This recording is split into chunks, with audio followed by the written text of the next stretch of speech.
capítulo de número 3.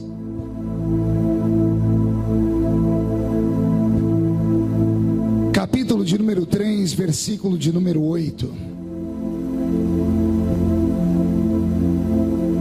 Enquanto os irmãos estão procurando, eu quero cumprimentar também aqui a cantora Mariane, seu esposo Silas.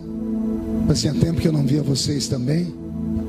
Ela continua bonita, mas você tá um caco.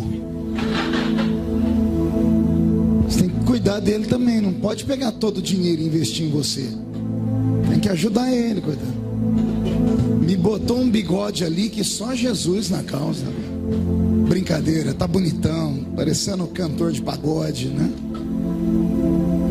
Deus te abençoe, Silas. Somos amigos de longa data, né?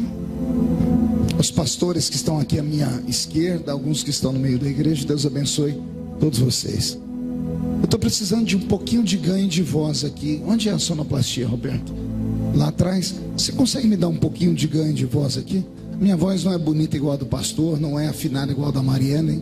Minha voz é uma taquara rachada, né? Então me ajude aí. Como é que é o nome da pequenininha que cantou aqui? Sofia. Ah, se eu tivesse a voz que ela tem, né? Eu fui falar para ela, como você canta bonito. Ela olhou para mim e disse, e você prega muito. E dá um beijo, né? Muito fofa. Deus abençoe. João capítulo 3, versículo de número 8. Quem encontrou, diga amém. Está escrito: o vento sopra onde quer, ouves a sua voz, mas não sabes de onde vem e nem para onde vai. Assim é todo aquele que é nascido do Espírito. Eu vou ler de novo para ver se todo mundo acompanha. O vento sopra onde quer, ouves a sua voz, mas não sabes de onde vem e nem para onde vai. Assim é todo aquele que é nascido do Espírito. Fecha a Bíblia, coloque no banco, na cadeira. Os que estão assentados fiquem de pé, por gentileza. E pegue na mão da pessoa mais perfumada do seu lado. Ainda dá tempo. Aperte a mão dele ou dela com um carinho até eles falarem aleluia. Pentecostal que não faz barulho está com defeito de fabricação, não? Vamos orar? Pai, nós te exaltamos, nós te glorificamos.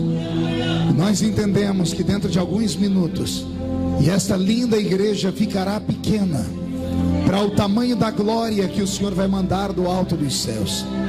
Os que vieram tristes começarão a saltar de alegria. Os que vieram se arrastando não voltam se arrastando para casa. Hoje voltarão voando nas asas de um novo tempo. E antes que eu comece a ministrar a sua palavra, cerque esta igreja com a sua glória. E num raio de 5 quilômetros, onde houver um demônio alojado, eu dou a esses demônios segundos para sumirem daqui. Porque se não sumirem, serão queimados pelo poder da sua glória que aqui será derramada. Rasgue os céus sobre Mongaguá nessa noite. Manda anjos de fogo descerem aqui. Que estes anjos desçam trazendo brasas de fogo nas mãos. Comecem a esparramar estas brasas entre nós. E onde houver um crente cheio do Espírito Santo, pega ele nesta noite, Jesus, e mostra o caminho da verdadeira e poderosa adoração. Fala conosco, fica conosco. É o que eu te peço agora e sempre. E toda a igreja diz: os que podem, tomem o seu assento aplaudindo a Jesus porque Ele é bom. Alguém poderia, por gentileza, chamar um assessor meu que chama Márcio? Deve estar aí na rua comendo pipoca, alguma coisa. Tem como chamar ele? Chama Marcinho. Tem que ser bem rápido. Isso. Ah, você está aí, Marcinho? O que você está fazendo aí em cima? Eu preciso que você vá ali e ajude o rapaz no som para mim. Só para o som ficar um pouquinho mais equalizado com a minha voz. Se o sonoplasta permitir, é claro. O moço que trabalha comigo conhece o meu timbre de voz. O Marcinho já devia ter feito isso, né? Aliás, antes dele, o Roberto já devia ter feito isso, né? Mas Roberto não tem tempo, chega aqui, fica apaixonado com a beleza da igreja e esquece que tem que trabalhar, né, Roberto Marinho? O nome dele é Roberto Marinho. Ó, como o inimigo é furioso com a minha vida. E eu brigo com a Rede Globo. Aí vem Jesus e me dá um tecladista que chama Roberto Marinho. Não, eu joguei pedra na cruz. Nós vamos trocar o nome dele, né? Aliás, nós estamos pensando em fazer uma dupla, né? Sepultura e cemitério, né? Mas sim, eu vou conversando até você equalizar o som aí, tá bom? Pastor Roberto trabalhava nos Estados Unidos da América com o pastor Benny Hinn. Aí deixou o pastor Benny Hinn, veio para o Brasil trabalhar com o pastor Benny Ruim, que sou eu, né? Deus te abençoe, viu, Roberto? No final da pregação, se o pastor permitir, o Roberto vai ministrar um louvor para nós bem bonito. Eu ando meio cansado, estava dizendo ao pastor, eu estou ficando velho, né? Ele me deu aqui uma caneca, a irmã Carminha, né? Quem é a irmã Carminha? Cadê a irmã Carminha? Obrigado, irmã Carminha.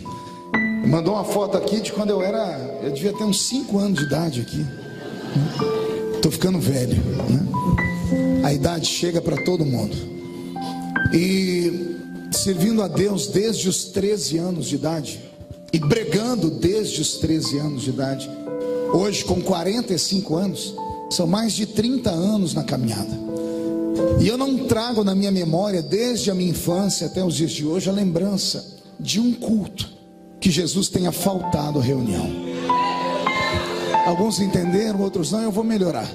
Eu quis dizer que desde criança até os dias de hoje, eu não me lembro de um culto que Jesus tenha sequer chegado atrasado à reunião. Muitas vezes, por motivo de força maior, somos obrigados a chegar no culto depois que ele começa. Às vezes, somos obrigados a sair do culto antes dele terminar. Mas Jesus nunca fez isso. Ele sempre chega quando o primeiro crente chega. E ele só vai embora quando o último crente vai embora. Isso quando ele não encontra aqueles crentes maluquinhos, que eu não sei se tem aqui na Baixada, que amam emendar o culto numa vigília. Porque se ele encontrar os vigilheiros, ele fica com eles até o sol raiar. Tudo isso porque ele deixou na sua palavra uma promessa. Ele disse: esta é a minha igreja, e as portas do inferno não prevalecerão contra ela. Quem pertence a esta igreja, dê um grito de glória a Deus. Roberto, mude a música para mim. Eu abri um texto nessa noite no Evangelho segundo escreveu São João, no capítulo 3 e no versículo 8. Eu poderia aqui gastar um bom tempo contando todo o enredo da história que faz o Salvador da minha e da sua alma vociferar, predicar, profetizar esse versículo tão lindo que li. Mas eu não tenho tanto tempo assim. Jesus se encontra com um homem importante do seu tempo, Dr. Nicodemos. Dr. Nicodemos era um homem instruído, um homem rico, um homem importante. Era um sacerdote da lei, era advogado. Era um homem que pisava tanto na sinagoga quanto dentro do sinédrio. Era um homem envolvido com a vida religiosa e com a vida política do reino de Israel. Era um homem extremamente importante, acima de qualquer suspeita. E esse homem vai ter com Jesus na calada de uma madrugada. Na madrugada, depois dele revelar que Jesus era de fato alguém enviado dos céus, ele mantém um diálogo com Jesus, e eu penso que ele pregou para o Salvador. E depois de ter pregado, esperando aplausos, esperando gritos de glórias a Deus e aleluia, esperando alguém dizer a ele: você é perfeito, ele teve que ouvir da boca do Senhor Deus, encarnado homem, Jesus Cristo, se aproximar dele e dizer assim: de tudo que eu ouvi você falar e das histórias que eu ouvi você sobre fazer, só te falta uma coisa. E Jesus dá o golpe de misericórdia: só te falta nascer de novo. Quando a gente lê isso, nós não temos o entendimento da extensão do que Jesus está falando. Jesus não está falando para uma prostituta, não está falando para um bebum, não está falando para um corrupto, não está falando para um assassino, ele não está visitando uma cadeia pública. Ele está falando para o maior líder religioso de Israel, o pastor presidente do ministério judaico daquele tempo era Nicodemos. Era o principal dos sacerdotes, mestre da lei, homem que falava sobre céu e inferno com muita facilidade, homem que tinha autoridade da vida e da morte nas mãos. E depois de ouvir o doutor Nicodemos expor o seu conhecimento bíblico, filosófico, Jesus disse assim: na minha avaliação, só te falta uma coisa: você precisa nascer de novo. Você consegue imaginar isso? Uma coisa, como eu disse, é falar para alguém que está com a vida caída, destruída, desgraçada. Agora dá uma olhadinha para a criatura que está do seu lado esquerdo aí, do seu lado direito. Olha que crente santo você tem aqui. Não é verdade? Dentro da igreja todo mundo faz cara de piedade, né? Tem uns que eu olho daqui de cima e sou capaz de revelar que tem uma auréola na cabeça, né? É quase um santo barroco. É sério, aqui ninguém mata, ninguém rouba, ninguém fuma, ninguém bebe, ninguém se prostitui, nem adultera. Pelo menos pressupõe-se que ninguém faça isso. Então falar para pessoas que levam a vida regrada na igreja que elas têm que nascer de novo, tem que ser muito corajoso, é um atrevimento, é um tapa na cara da pessoa. É a mesma coisa que você falar assim para ela: você é um falso, é um crente meia boca. E foi o que Jesus disse para aquele cidadão. A vergonha que ele passou foi tão grande que ele tentou transformar o assunto sério numa piada. Ele olhou para Jesus e disse: pode um homem velho entrar na barriga da sua mãe e nascer de novo? Estava em um stand-up. Mas ele não estava em um stand-up, não era um show de humor. Porque Jesus não tem tempo para brincar. Em todos os lugares onde ele está, as coisas são sérias. Principalmente numa reunião como essa aqui. Isso aqui não é uma reunião comum, não é um espetáculo. Às vezes tem áreas de shows, apagamos as luzes, colocamos luzes coloridas. Às vezes tem ar de teatro, porque temos atuação, mas não é um teatro, e tampouco um cinema. Aqui ainda é um quartel-general. Soldados não se reúnem para brincar. Soldados se reúnem para traçar planos e estratégias. Soldados se reúnem para ouvir experiências de soldados mais antigos, mais velhos, de patente maior. Soldados se reúnem para receber munição pesada, para quando atravessar aquela porta e andar pelas ruas de Mongaguá, ter autoridade para discernir espíritos. E quando discerni-los, agarrá-los pelo chifre, esfregá-los no chão e determinar que esta cidade tem um dono. E o dono dela é o Senhor Jesus Cristo, que aqui está.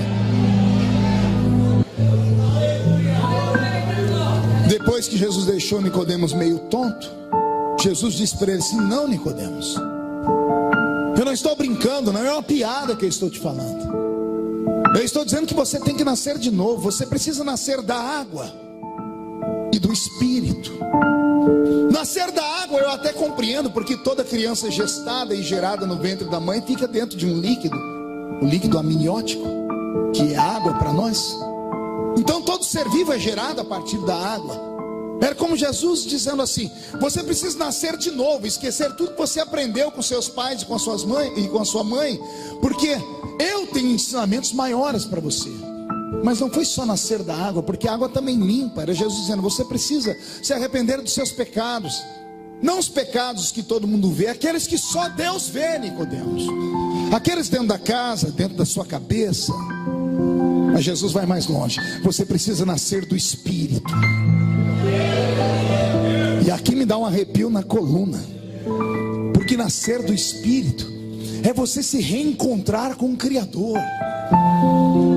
Era Deus encarnado no homem dizendo para ele: você diz que me serve, mas eu não te conheço. Você prega a minha palavra, mas é só um profissional, é só alguém que faz pelo dinheiro, pelo salário. Você não vive mais do que você prega. E Jesus disse: você precisa nascer da água e do Espírito. E quando Nicodemos percebeu a seriedade, Jesus soltou o último golpe de misericórdia e disse: porque o vento sopra onde quer, ouves a sua voz, mas não sabes de onde vem e nem para onde vai. Assim é todo aquele que é nascido do Espírito. Eu gostaria de saber quantos estão prontos para fazer uma viagem comigo agora. De verdade, então acotovela esse seu irmão e diga para ele: aperte o cinto, porque a viagem é longa, mas é segura. Só tem um problema. Diga aí, só tem um problema. É uma viagem só de ida. Quem não tiver coragem, dá tempo de descer. Se não quiser viajar comigo, desembarque agora. Pelo horário dá tempo de ir para casa assistir o Corujão ainda. Porque se ficar comigo aqui, coruja você não vê, mas você corre o risco de ver a pombinha do Espírito Santo voar sobre o Ministério Hope. Posso ouvir mais um grito dos pentecostais aqui dentro? Roberto, mude a música para mim. O Senhor Jesus estava falando para Nicodemos que ele precisava ter uma experiência com o Espírito Santo. E eu queria nesta noite, depois de ler na camisa de quase todos os membros da igreja sobre o Espírito Santo, todos querem ser usados por ele. O Senhor falou comigo: fale à minha igreja quem é o Espírito Santo, do que ele é capaz, qual é a atuação dele. Isso em teologia tem uma matéria própria, uma matéria onde nós só falamos sobre o Espírito Santo. Se chama pneumatologia.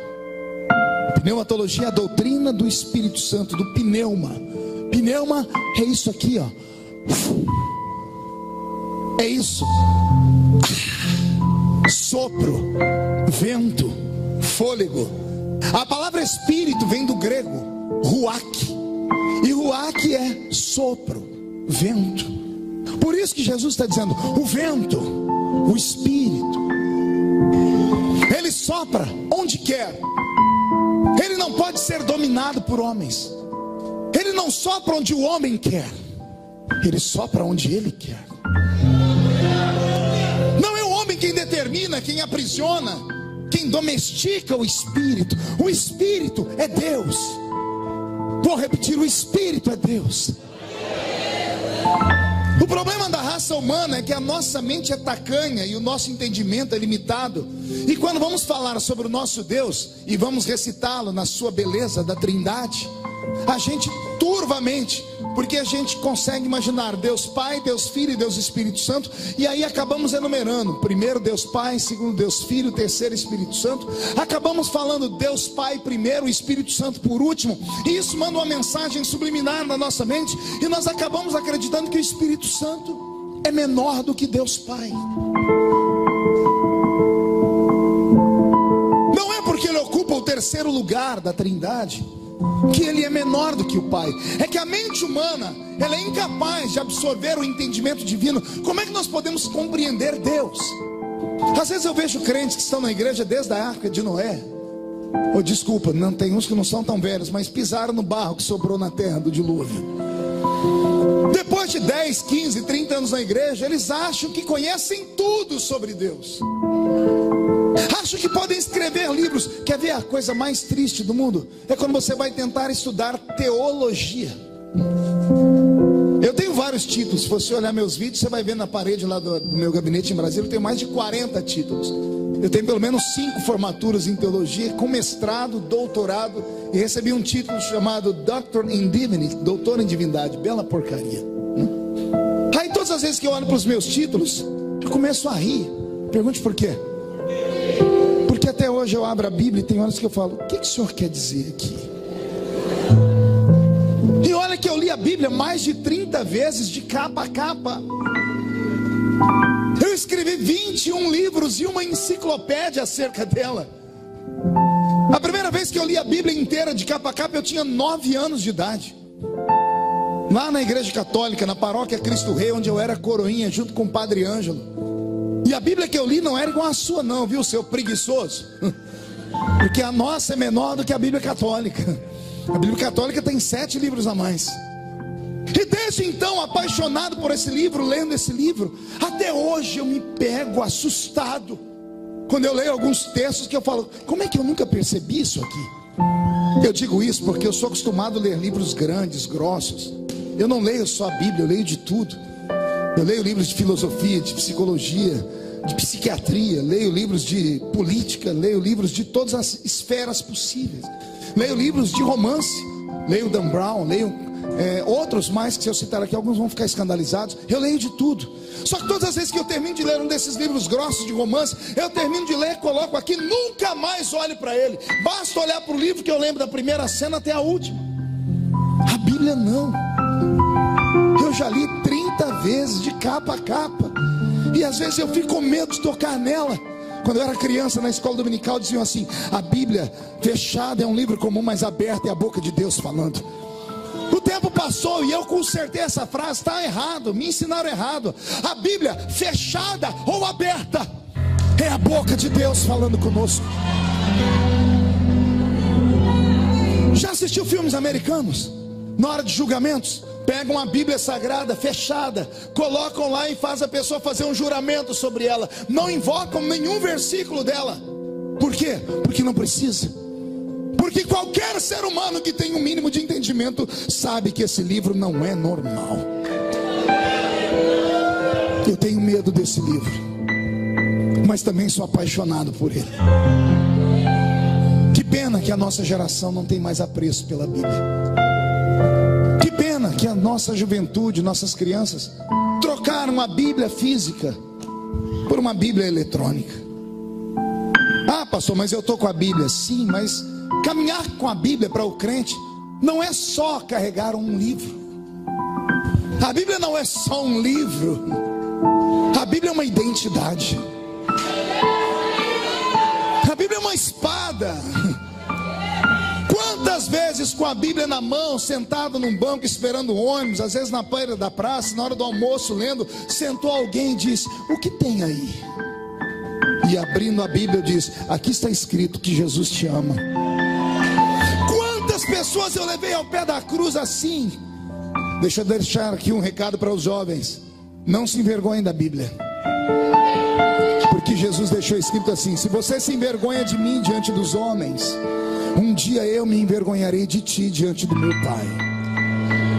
Ame a Bíblia. Quem pode dar uma glória a Deus por isso? Portanto, eu quero aqui tentar falar sobre esse Espírito. Quero tentar dar ao Espírito Santo nesta noite, aqui nessa linda igreja, na Igreja Hope, o verdadeiro lugar a Ele. Eu já me emociono só de imaginar a alegria dele. O Espírito Santo não é um vento, ele não é água, ele não é óleo, ele não é fogo. Porque a gente só lembra do Espírito Santo quando faz essas associações: vento, fogo, água, óleo, o azeite do Espírito Santo, o fogo do Pentecoste. Não é assim que fazemos associações?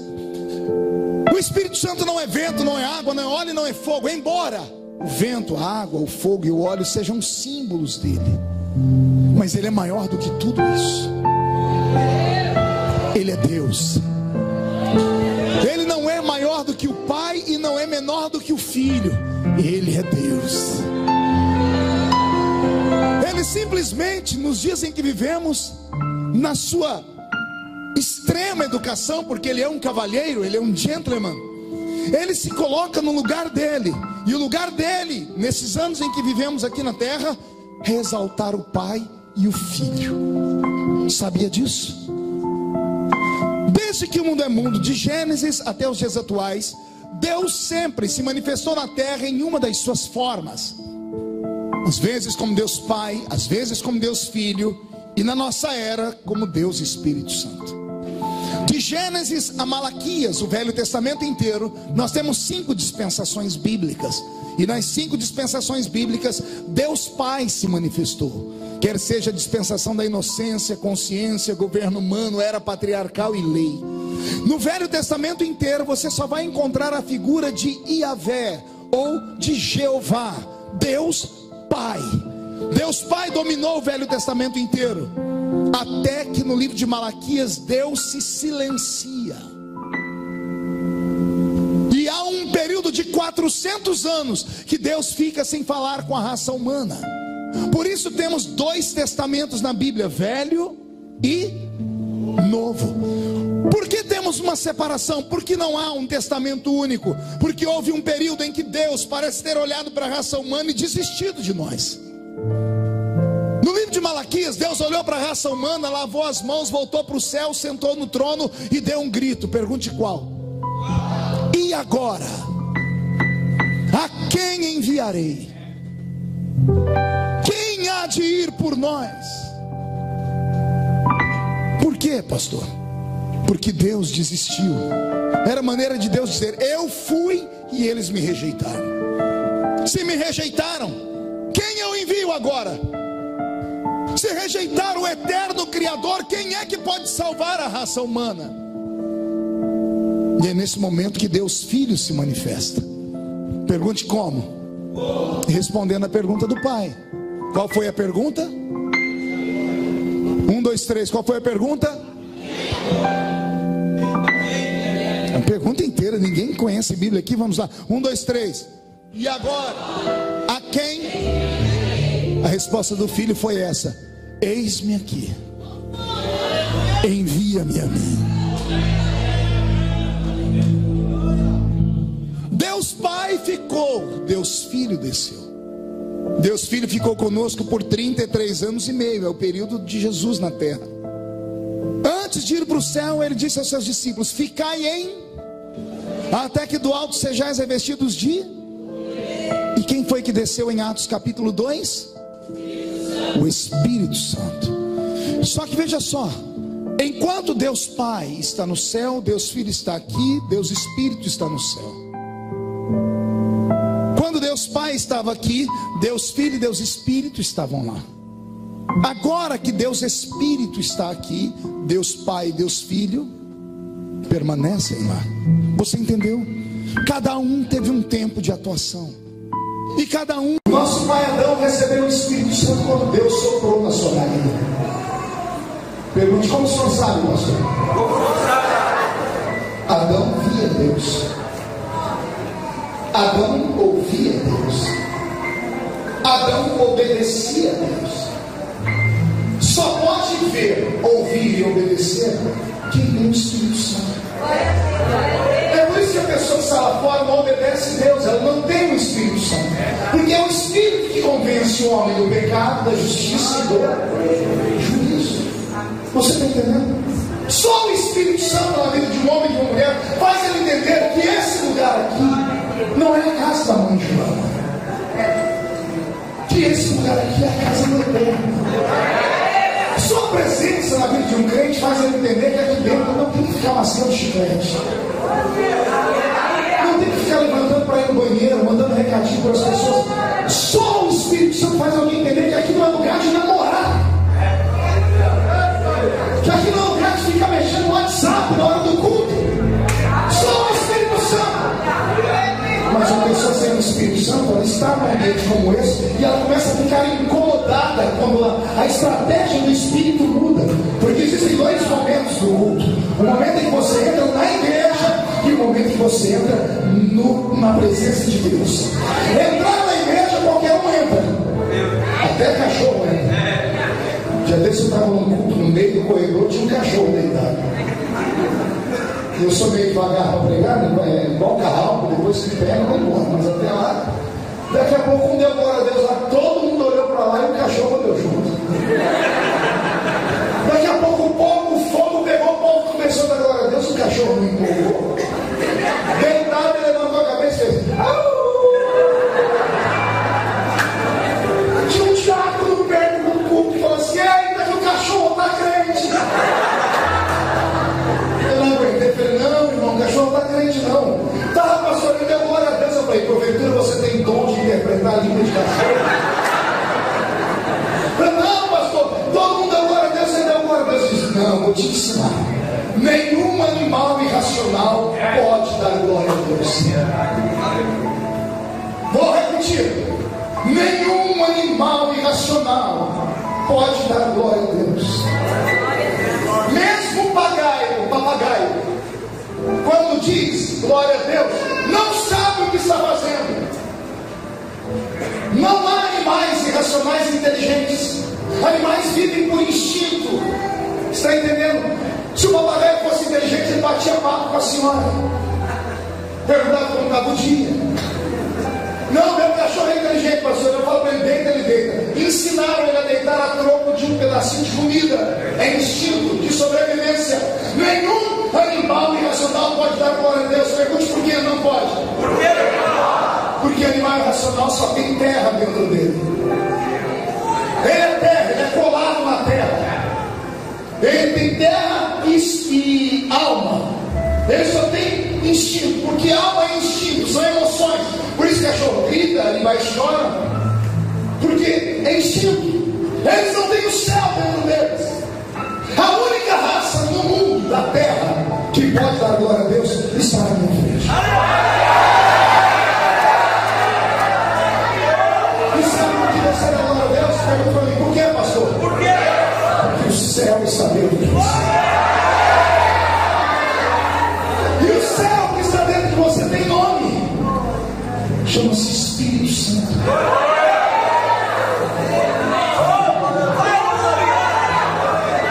Ah, se os crentes soubessem o que acontece quando nós gritamos, se vocês entendessem o que acontece quando nós começamos a adorar de verdade. Gritos, louvores atravessam o tempo, atravessam o céu atmosférico, atravessam o céu cósmico, entram no terceiro céu onde Deus está, sobem ao trono de Deus. E aí acontece uma metamorfose. Pergunte qual? Deus não escuta a nossa adoração. Agora estou quase no caminho da heresia. O louvor sai da terra em forma de barulho, mas quando chega no céu, ele é transformado, é filtrado, e o que era barulho vira cheiro.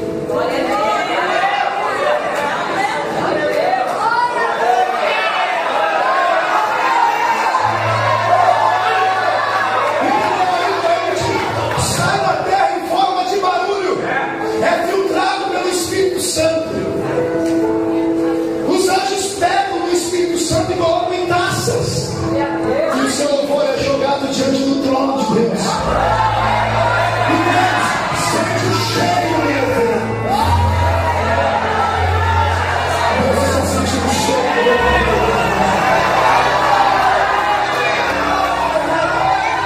Só que eu disse uma coisa que ninguém percebeu. Eu disse que o som é filtrado. E você não perguntou por quê. O som é filtrado. Por quê? Para não chegar diante de Deus, glória a Deus, que saiu da boca para fora. Para não chegar diante de Deus, o barulho que saiu porque o outro do lado também fez. Existem duas vias pelas quais a palavra sai da boca do homem. Uma é quando ela sai da boca para fora, essa não tem peso nenhum. A outra é quando sai da alma. Tem gente que dá glória a Deus para fugir de um bocejo. Já viu isso? O vigília da luz diz: o irmão vai abrir a boca para não passar vergonha. Glória a Deus. Esse glória a Deus não passa do teto, mas aquele que sai do coração, o Espírito intercede com gemidos e testemunhos. Ele toca o coração eterno.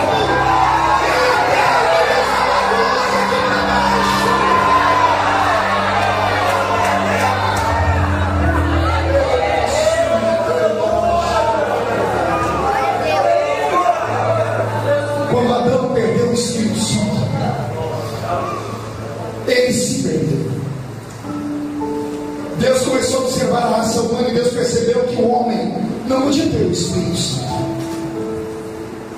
Quando Deus seleciona a família de Noé para trazer o dilúvio sobre a terra e dele salvar a raça humana, Deus diz assim a Noé: meu Espírito não contenderá mais com ela. Meu Espírito não vai forçar a barra mais com o ser humano. Naquele dia Deus tirou o Espírito Santo da terra e trancafiou ele no céu. A raça de homens que se levanta após dilúvio é a pior de todas as raças da história. Nimrod, o homem que construiu a Torre de Babel, arquitetou ela. Foi um homem tão terrível que casou com a própria mãe. Para isso matou o pai, porque ele tinha um desejo incestuoso pela própria mãe. Os homens que se levantam no Velho Testamento se representam o Espírito Santo não valem nada, só sabem matar, roubar, casar e dar-se em casamento. A raça humana sem o Espírito Santo se tornou uma raça bárbara. Um homem sem o Espírito Santo, o seu símbolo mais preciso na terra, entre os animais, é um suíno, é um porco. Quem já viu um porco aqui? Você já viu algum porco olhar para o céu? Não? Por quê? Por que porco não olha para o céu, igreja? O pescoço dele não tem articulação para olhar para cima. Assim é o homem e a mulher sem o Espírito Santo. Não consegue compreender nada do céu. Para eles é tudo aqui na terra. Por isso se metem sempre em coisa porca e podre. E qual é o símbolo do homem com o Espírito Santo, pastor? Uma águia. Só fica nas alturas.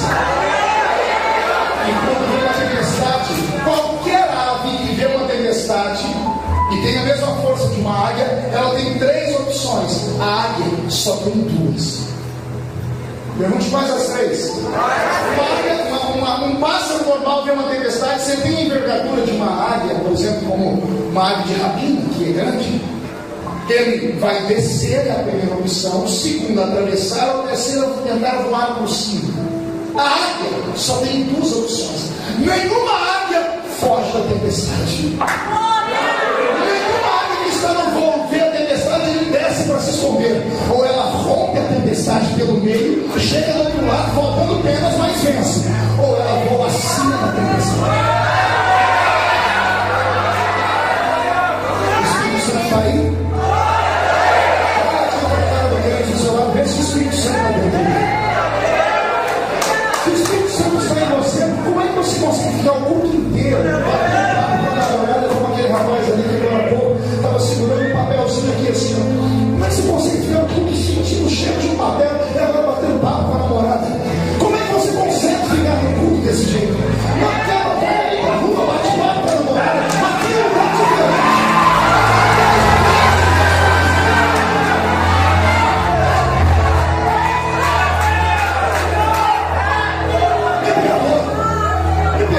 Eu faço aqui a minha oração do salmista. A minha alma tem zelo pela tua causa.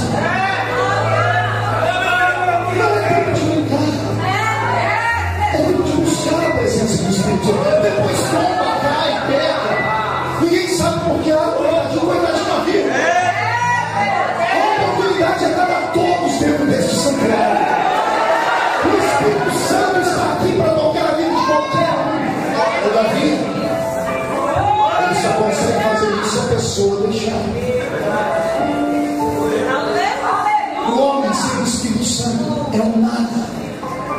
Não presta para nada. A vida nunca vai dar em nada. Qualquer homem sem Deus lá fora consegue levar a vida aos trancos e barrancos. Um crente não.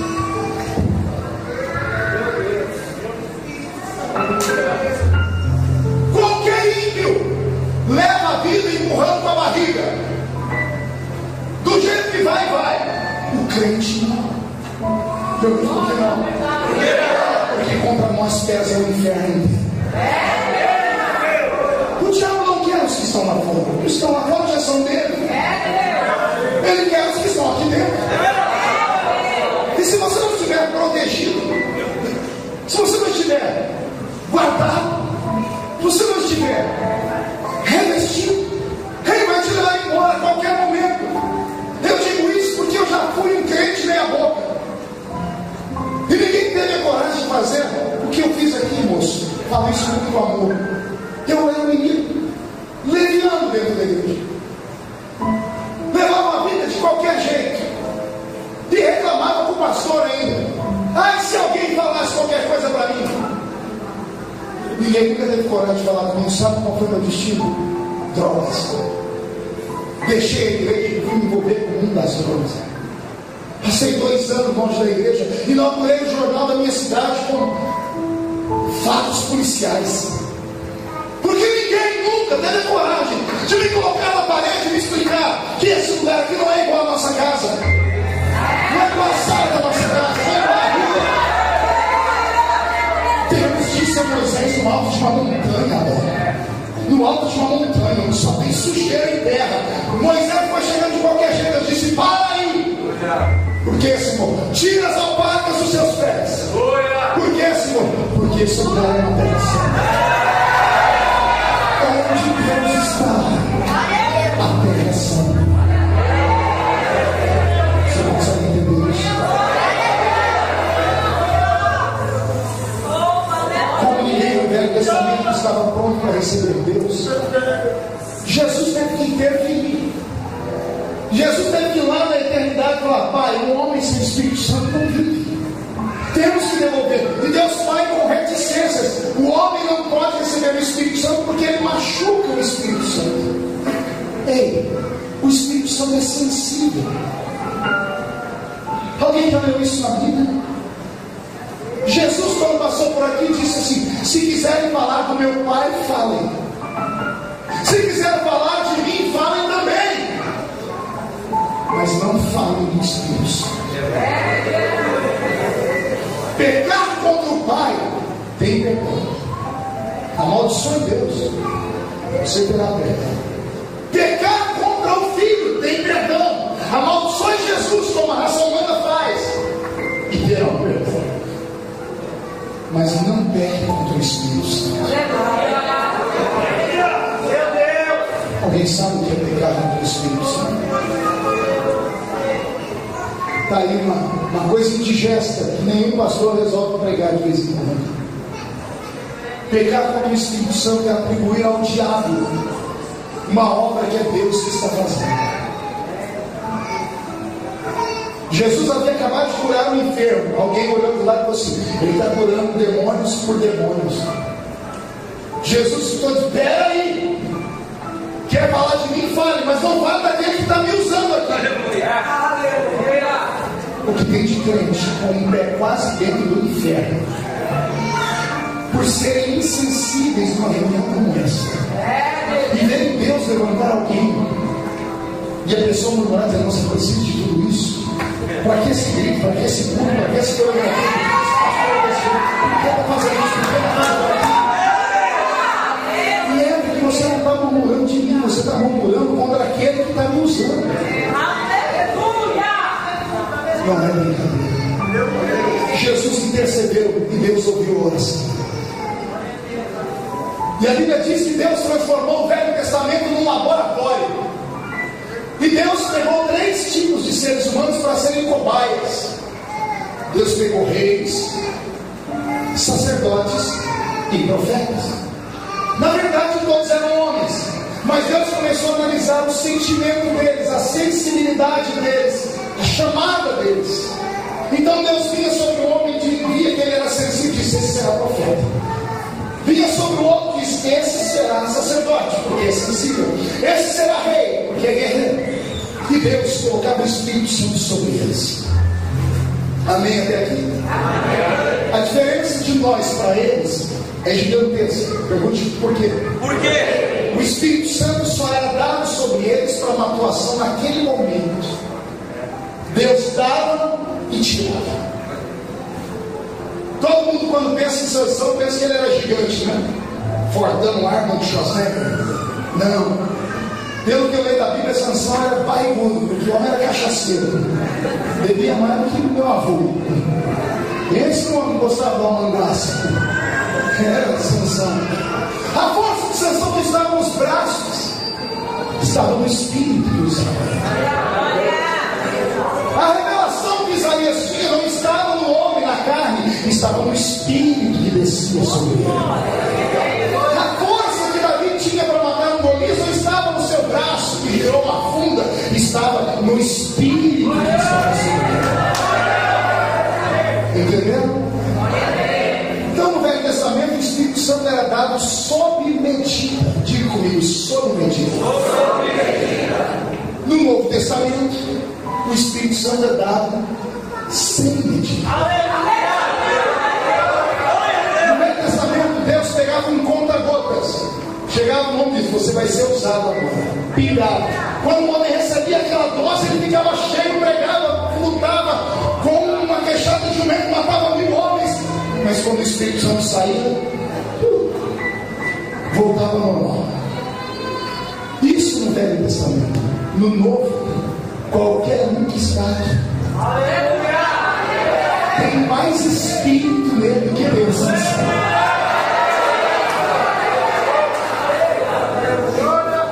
Está entendendo? Agora pergunte para mim: por que Deus fazia isso, pastor? Deus não confiava no homem para ter o Espírito Santo. Sabia que a qualquer momento o homem entristecia o Espírito Santo. E de fato o homem começou a entristecer o Espírito Santo. Mesmo os que eram cheios dele entristeciam a ele. Até que um dia um desses que entristeceu entrou numa oração e começou a gritar: Deus, tira de mim o meu reino, tira de mim a minha fama, mas não tira de mim.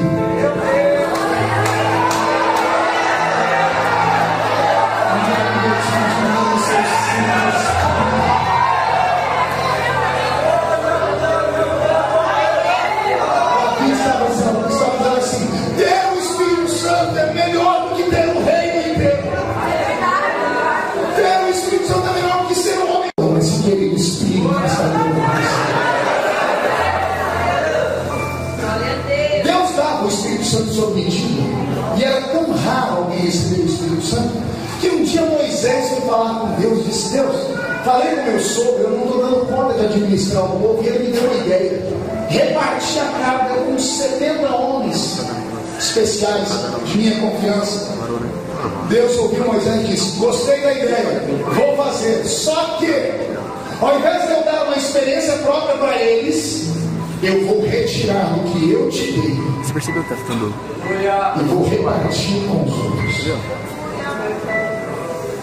É possível repartir a unção. Não viu, entendeu? É possível repartir a unção. A unção que você respeita é aquela que você atrai. Não entendeu? Vou desenhar até você entender. A unção que você respeita e admira é aquela que você atrai sobre a sua vida. Você ama ver a irmã Marielle cantar quando ela está cantando. Se você respeitar a unção dela e desejar, a unção que está nela pode ser atraída a você. Se você gosta pelo pastor Roberto dirigir um instrumento porque ele é ungido para isso, a unção que está nele pode ir sobre você. Se você respeita a unção da palavra que está sobre mim, você corre o risco de receber a mesma graça para pregar. Deus ainda reparte a unção. O dia que Deus retirou do espírito de Moisés, aconteceu umas coisas que a gente tem que pregar, pastor, não tem jeito.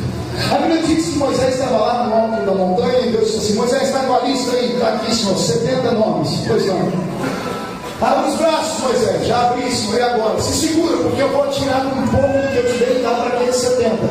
A Bíblia diz que Deus retirou o espírito que estava em Moisés e saiu de Moisés 70 flechas de glória.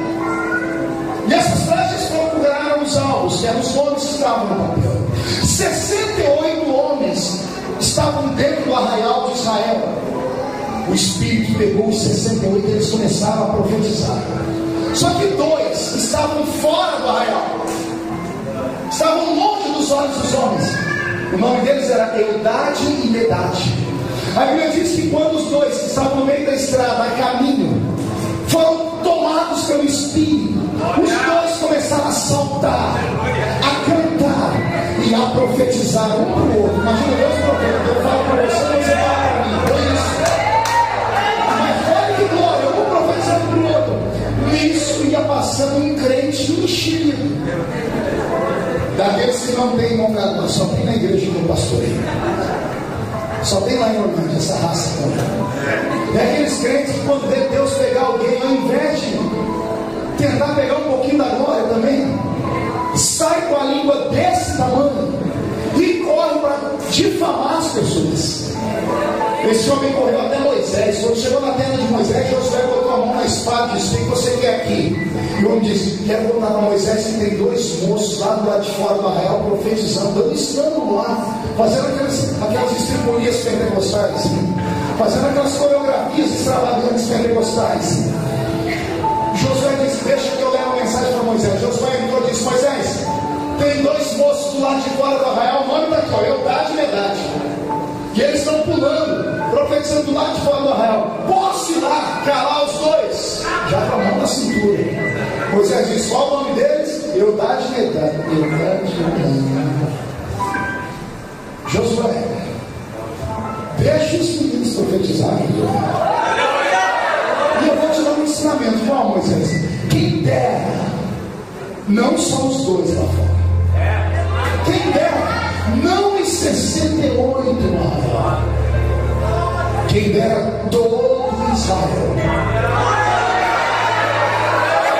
fosse cheio do Espírito Santo e começasse a profetizar.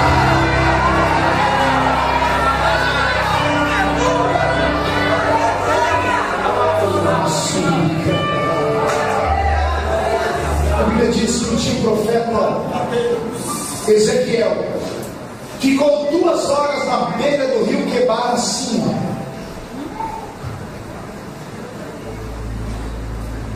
com a boca aberta, por 2 horas.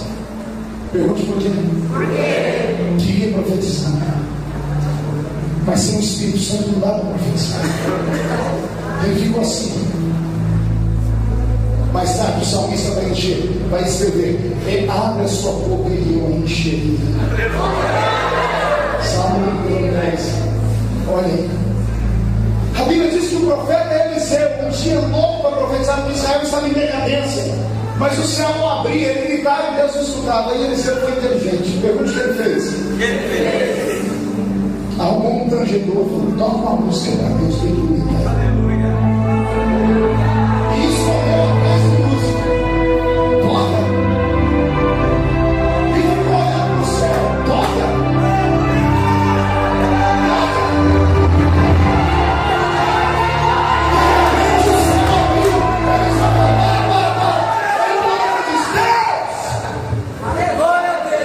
O que foi, Eliseu? Eu quero profetizar. E por que você mandou o músico tocar? Porque eu não sou bobo. A música toca, o céu abre.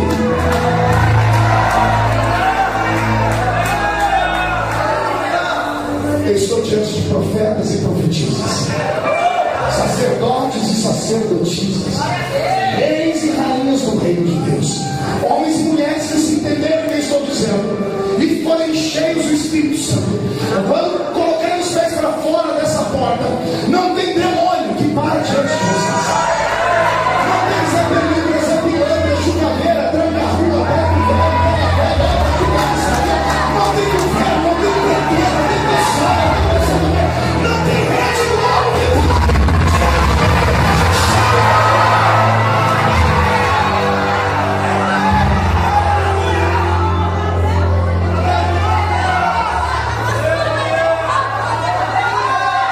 Como é que você acha que eu aguento o tranco nessa minha caminhada?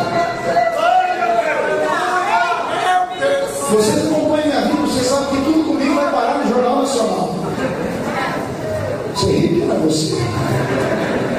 Você nunca se perguntou: meu Deus, onde é que ele arruma força? Uma vez você, na sua oração, disse: Deus, ajuda o teu servo. Quantos já choraram me vendo em provas e lutas? E aí, todas as vezes que eu chego para pregar, as pessoas falam: pastor, conta o seu segredo. Eu digo: conta. Eu nunca passei um dia na minha vida sem notar que o Espírito Santo estivesse dentro de mim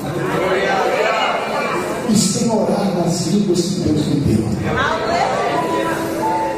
A diferença entre um homem e outro homem é o Espírito Santo. O que faz a diferença de um cantor para outro cantor? Quantas vezes a gente vê pessoas cantarem as mesmas músicas?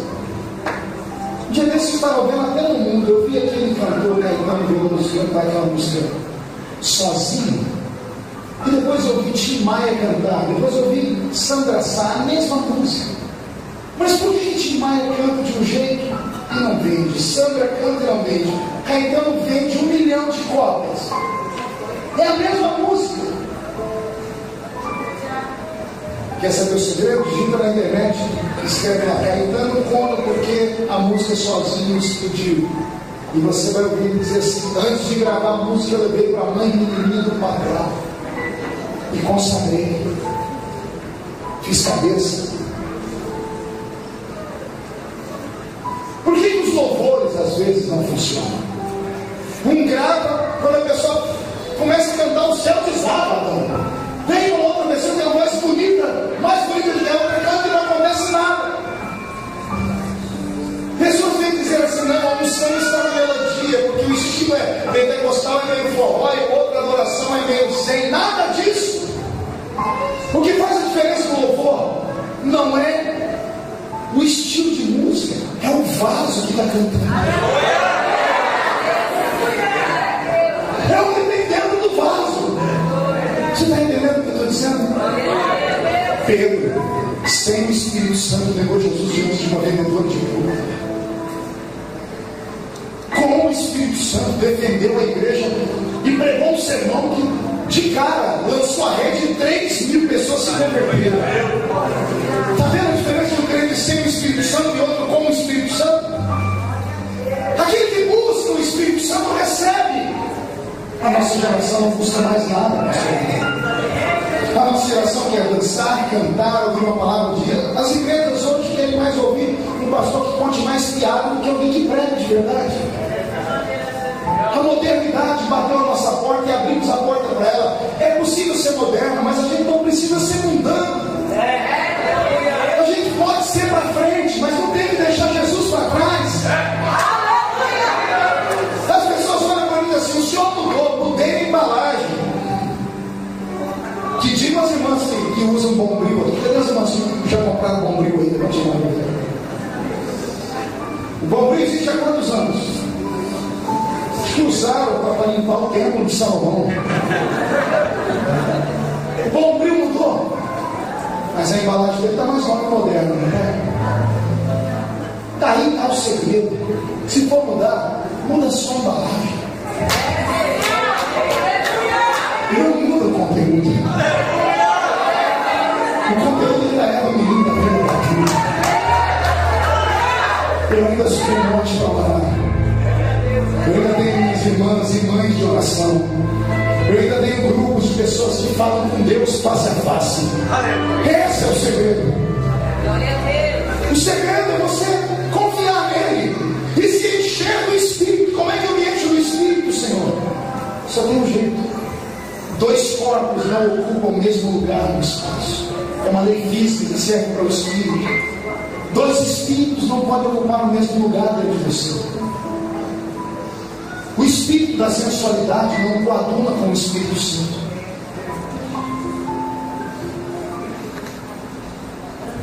O espírito irrepreensível, que não aceita a repreensão de ninguém, não coaduna com o Espírito Santo. O espírito de meninos e meninas desobedientes a pai e mãe não coaduna com o Espírito Santo. Um espírito de curiosidade que faz você navegar em sites da internet e ver coisas pornográficas a madrugada inteira não coaduna com o Espírito Santo, porque ele é santo. É por isso que estamos em extinção. Pregadores como eu são raros. E eu fico imaginando como será o futuro, porque eu já não estou dando conta mais do cansado. Eu fico imaginando os que vêm por aí. Fico imaginando em que igreja essas crianças que estão aqui dentro vão congregar. Não vale a pena estar no culto sem o Espírito Santo. E ele está aqui.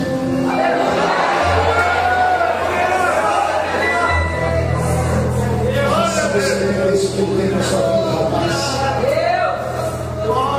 Se você entendesse, menina, o que Ele tem para a sua vida, o que Ele pode te dar.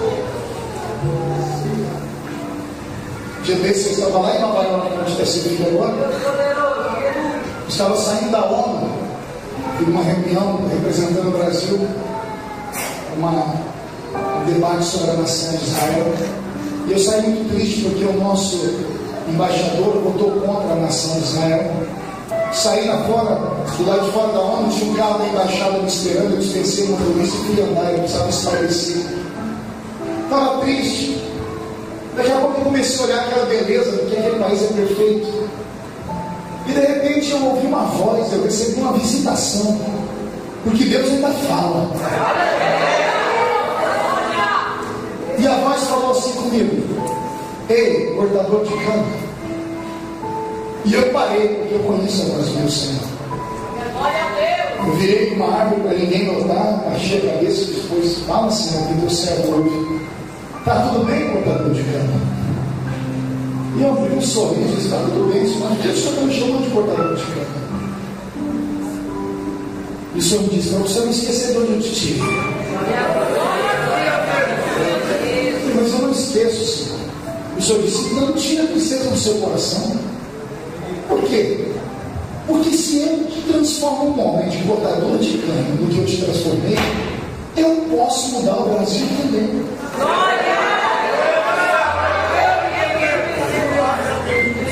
Deus tem algo na sua vida.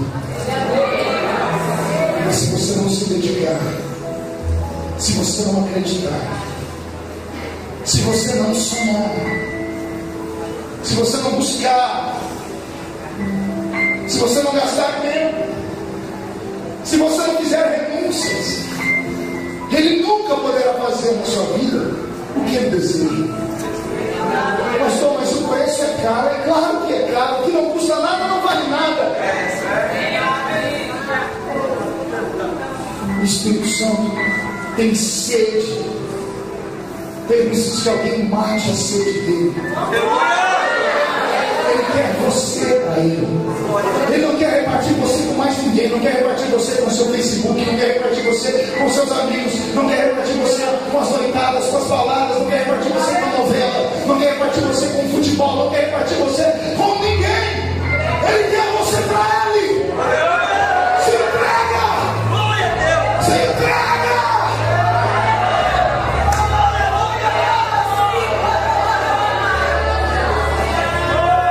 Deus fez na minha vida. De menino travesso, crente leviano, que foi comer bolotas lá fora, que por misericórdia voltou. Quando voltei, eu fiz um propósito. Eu disse: eu vou ser o que eu nunca fui na igreja. Eu vou ser um homem crente sério. Sabe qual apelido que eu recebi? Santarrão. Beato de igreja. Fanático. E houve dias que eu subi a montanha e disse: Deus, não tem jeito de ser um crente mais ou menos, que eu já fui um crente ruim, não prestou. Estou tentando ser um crente bom, parece que também não presta. Porque olha o que eu sofro com os meus amigos. Por que eu não posso ser igual a eles? E Deus falou comigo na noite: porque um dia eles vão querer ser igual a você.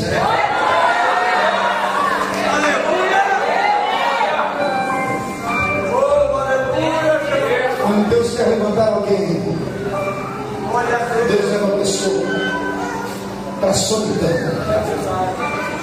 Deus só conversa com o homem que Ele chama a mulher na solidão, na calada da noite. É na hora do aperto, é na hora da dor. Porque nessa hora nós estamos sensíveis, o Espírito Santo aflora e Deus traz a revelação sobre a nossa vida. O vento sopra onde quer. Ouves a sua voz, não sabes de onde vem nem para onde vai. Assim é todo aquele que é nascido do Espírito. 835 anos antes de Jesus nascer, um profeta ergue a voz e faz uma profecia que abalou o tempo, a história. Era o grito de Deus dizendo: eu vou voltar a confiar na raça humana. Eu dei o Espírito Santo ao homem, tirei o Espírito Santo do homem, transformei o homem numa cobaia, devolvi o Espírito Santo. O homem me entristeceu, mas eu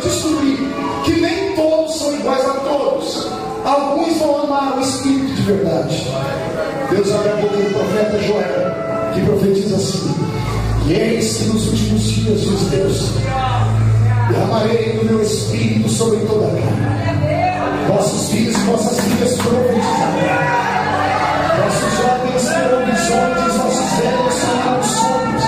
Naqueles dias, diz o Senhor, derramarei do meu espírito sobre os servos e sobre as servas, sobre os grandes e sobre os pequenos, e haverá nos céus sinais. O sol se converterá em trevas, a lua se converterá em sangue, e o dia do Senhor se aproximará.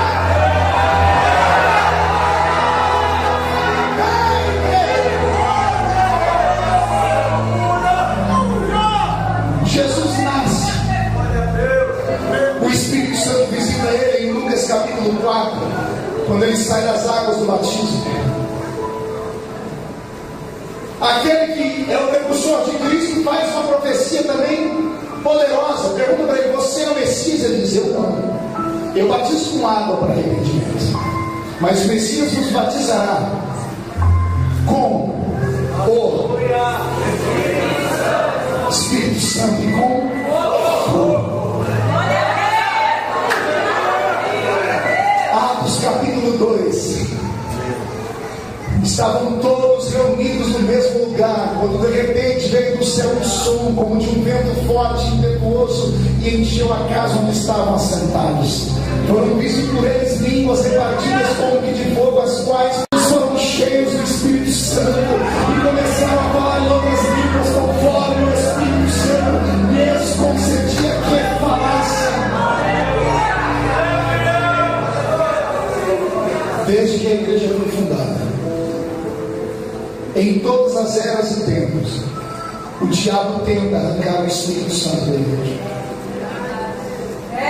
Desde que a igreja nasceu até o século III, houve avivamento. Do século III para frente, o Espírito Santo é oprimido, a igreja se mistura com o Estado, governos, política. Tudo isso vem oprimindo a igreja, tirando a santidade, a pureza, a graça, a essência. Chegamos no século 11º da nossa era, no ano 1100. Não há um relato entre o ano 1100 e o ano 1300 sobre uma manifestação do Espírito Santo na terra. Alguém chegou a escrever que o Espírito estava extinto, porque Paulo escreveu isso aos Coríntios: não entristeçais o Espírito, não extingais o Espírito. É possível que o Espírito Santo vá embora de uma igreja. É possível que o Espírito Santo se afaste de um ministério inteiro. Isso está na Bíblia. No século 14, ano 1400, Deus começa uma renovação na mente de alguns homens. Ele levanta um homem chamado Johann Hus, um alemão, que é queimado vivo. E no meio das chamas, ele dá um grito dizendo: hoje vocês matam um ganso, porque a palavra Rus é ganso em alemão. Ele diz: mas daqui a 100 anos nascerá um cisne que ninguém poderá matar. No século XV, no ano 1500, nasce Martim Lutero. E no ano 1530, na noite do dia 31 de outubro, Martim Lutero, na porta da igreja de Wittenberg, prega as 95 teses contra o clero romano. O nome dele é arrancado de todos os livros católicos. Ele recebe uma bula papal dizendo que ele estava excomungado, e o nome dele é tirado do livro de Roma. Martim Lutero faz uma fogueira, levanta aquele livro queimado, põe no meio da fogueira, o livro que vai ser queimado, põe na fogueira, chama os aldeões alemães e diz: o meu nome foi hoje riscado do livro de Roma, mas hoje ele foi escrito no livro da vida. Por causa da revolta de Martim Lutero, da revolução dele, 100.000 crentes foram mortos. Eu não disse 1.000, nem 10.000, 100.000. Morreram por causa do Espírito Santo da fé. A noite de São Bartolomeu, conhecida como a noite mais sangrenta da França. A cidade da França é chamada hoje Cidade de Luz. A cidade de Luz foi iluminada com 10.000 cruzes, e em cada cruz um crente, um valdense, acorrentado com a Bíblia Sagrada traduzida no Novo Testamento do alemão, Martinho Lutero amarrado no peito, morreram queimados. O padre Torquemada, com a sua cruz de Caravaggio, matou 10.000 outros crentes, sozinho. Veio o comunismo, matou 50 milhões de crentes. E a igreja está viva. Aleluia!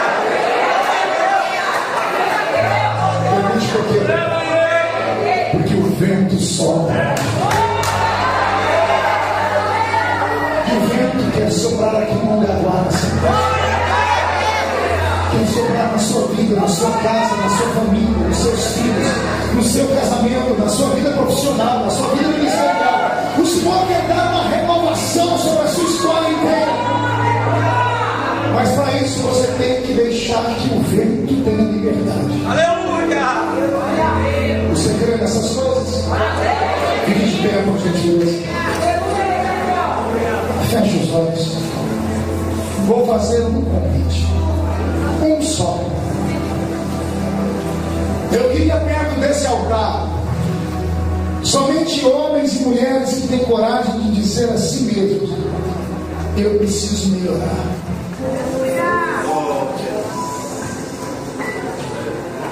Eu preciso melhorar.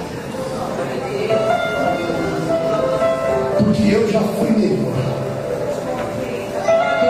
Isso, vem chorando mesmo, vem pertinho de mim.